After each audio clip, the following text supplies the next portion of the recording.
Kid T, KT, Darby Torres, that's my name. I started breakdancing back in the 70s. Electric Boogie, Robot, then Electric Boogie, and popping and all that good stuff. So I saw posting one of my buddies, and I have to bring to question, what he meant by that. So I just want to clarify it a little more because, if you started breakdancing back in the 70s, you were doing up rock or robot or something like that. Those days we were broke. You Most of us were kids, and we were broke. A lot of us were broke. Some of us probably had a little bit of money, but you know, um, we didn't have it, to the point where, we had videos or, we barely got TV, barely had a mirror. I tell you, the first time I saw a dance studio, went into a dance studio with mirrors, was when I went to Europe, to Zurich. That was the first time me and Extra went in there, and we were like, wow, we got mirrors, it was like that.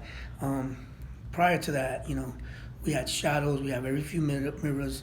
We had the nightclubs, or the jams and the parks, the roller skating rinks. So we designed our own steps, through our imagination. It wasn't that we saw somebody dancing and we wanted to dance like that person. And we didn't improve, we didn't improve off that person. We improved through our battles, but that guy made up a move, and I made up a move, and we compared those moves, and whoever had the better move, basically. So, a lot of these guys struggled, man. It was rough. It was, we didn't have no money to get into the train, just to ride the train, and the only way we could go into a club was free. It's because of our skills. I mean, the first time I went into a club was at the Disco Fever. I was dancing outside in front of the club, and they let a little kid into the Disco Fever, and that was the first time I went on a stage and danced. And I still don't know how I looked back then because I didn't do this stuff in front of mirrors, in front of videos.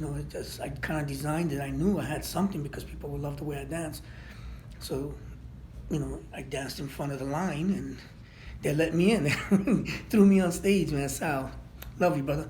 He's the one that first guy that put me on stage, and so I just wanted to always remember that all these urban dancers from today,